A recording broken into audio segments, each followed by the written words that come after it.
This year I created a video series on my YouTube channel called My Kayak Adventures. The idea was simple yet at times complex, telling the stories of adventures with my friends while sharing beta about each river we visit. On this special episode of My Kayak Adventures, we look back at 3 of my favorite adventures of 2025. The West Coast has a treasure trove of rivers that come to life during their rainy season. On our way to the coast, we decided to hit the Thompson River as it was a safe bet for flowing water.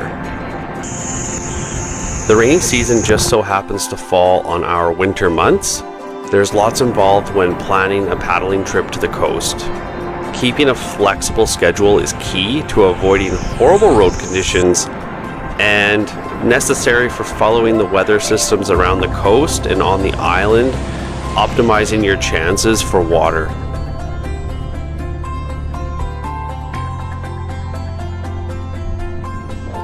It was a long, cold day on the water, however, it was worth it.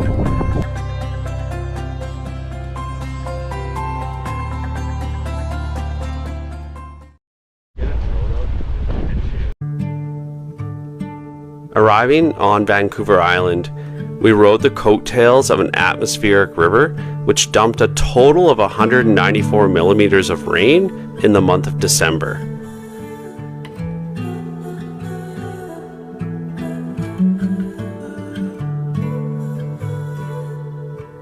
We sadly started to see the rivers drop each day as we saw less and less rain in the forecast.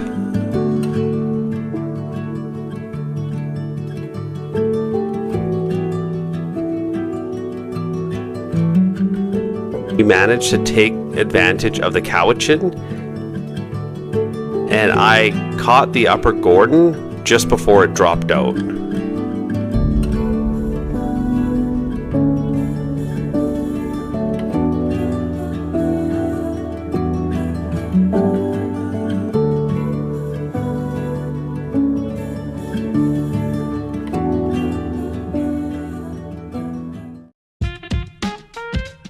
With no rain in sight, it was time to enact the Plan B protocols of our coastal trip. We headed to Tofino, rolling the dice for good ocean waves. Whatever our figurative dice landed on, it was indeed lucky, which came in the form of a storm off the west coast, bringing high wind speeds, combined with the high tides brought via the full moon. We found some epic surf on the North Chesterton Beach.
Life in Tofino was great.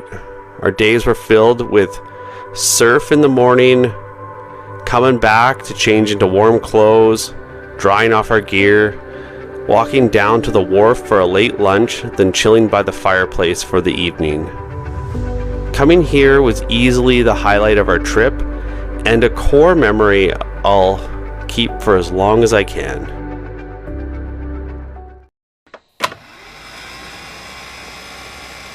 The West Kootenay's paddling season starts a month or more before Alberta's. We were going to do the upper Kootenay, but the levels came up overnight.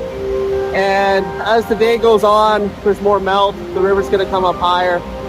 So we decided to not run the upper just because the holes become more retentive.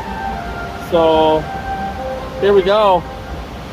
My friend Tyler invited me to come paddle some of the local classics while he was there, and I couldn't say no.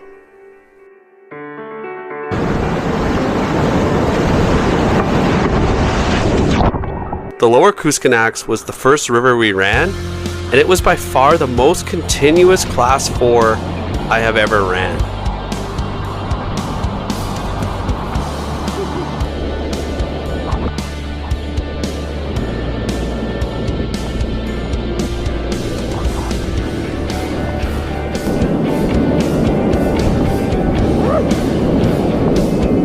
The gradient was steep, constantly creating horizon lines at every bend.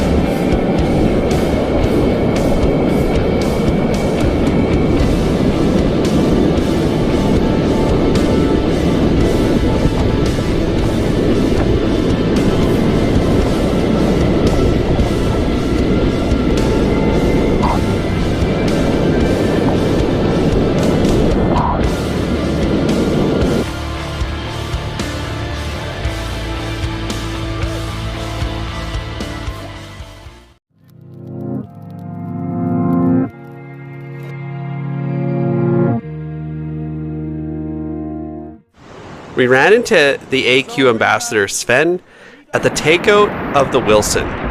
He was beyond happy to show us all the fun lines down the 7-kilometer section.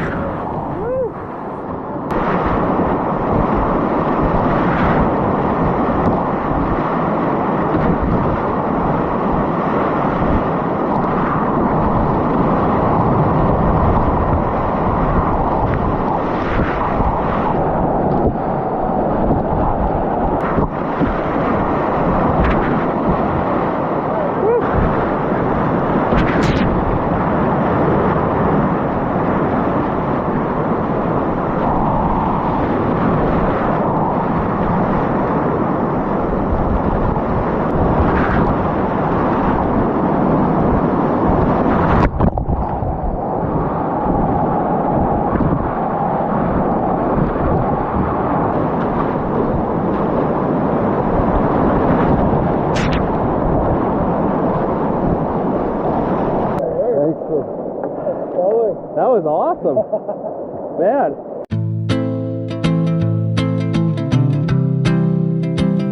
The last river we paddled was the Selmo. This river has such potential for downriver play. Going back, I would want to take advantage of this. At the end of this trip, I left the West Kootenays with a feeling of gratitude. The rally was entirely worth it, getting on rivers I've never seen before. I had the pleasure of meeting new paddlers and spending time on the water with my great friend Tyler.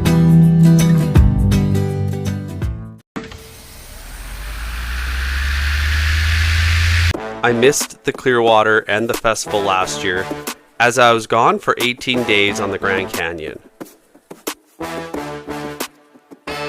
This year, Paul, Bree, and I headed to the Clearwater for 10 chill, sunny days on the water.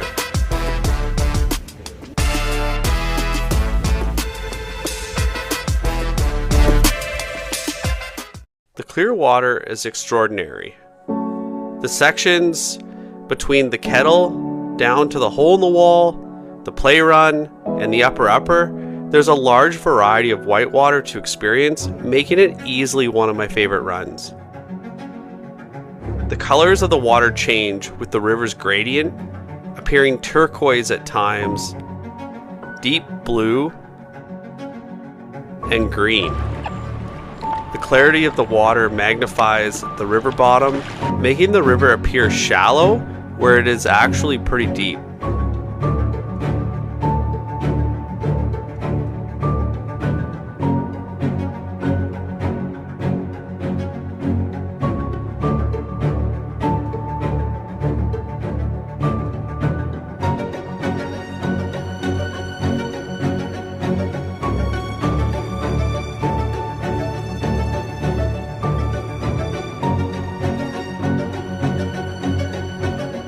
can tell you this with certainty, we had an amazing 10 days on the Clearwater.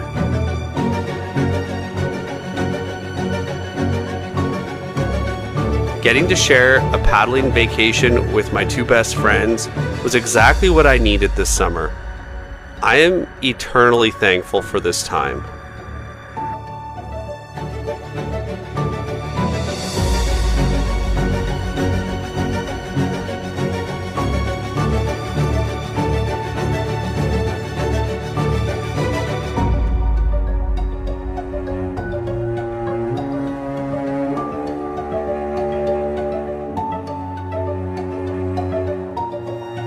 If you haven't paddled this river before, you absolutely need to make it a priority to experience it for yourself. And always remember, strength and honor. Strength and honor.